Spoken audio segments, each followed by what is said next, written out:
સ્ટેશનના prohibition quality કેસમાં છેલ્લા 2 મહિનાથી નાસ્તા ફરતા રીઢા આરોપી ઋત્વિક ઉર્ફે કિકીને ટંડોલી પોલીસ સ્ટેશનની ટીમે ઝડપી પાડ્યો છે।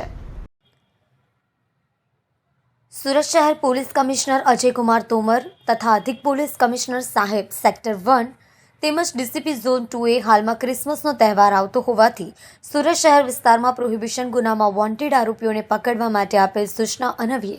ટંડોલી પોલીસ સ્ટેશનના ઇન્ચાર્જ પોલીસ ઇન્સ્પેક્ટર એસએમ પઠાણના સીધા માર્ગદર્શન હેઠળ સર્વેલન્સ પીએસઆઈ હરપાલસિંહ મસાણીએ સર્વેલન્સના પોલીસ માણસોને સાથે રાખી ટંડોલી વિસ્તારમાં પેટ્રોલિંગમાં હતા। તે દરમિયાન head constable Divyesh Harishbhai, head constable Arvind વાસુદેવને ખાનગી રાહે ચોક્કસ બાતમી હકીકત મળી કે આજથી 2 મહિના પહેલા ઉધના રેલવે ડીએસકે ડેપો પાસેથી પસાર થતી ચાલુ ટ્રેનમાંથી ₹27,160ની કિંમતના વિદેશી દારૂની બોટલ ભરેલ કોથળા ફેંકવાના ગુનામાં વોન્ટેડ ઋત્વિક ઉર્ફે કિકી નવાગામ ડિંડોલી બાબા મેમોરિયલ હોસ્પિટલ પાસે ઊભો છે। જેથી સર્વેલન્સના પોલીસ માણસોને સાથે રાખી બાતમી હકીકતવાળી જગ્યાએ જઈ કોર્ડન કરી વોન્ટેડ આરોપી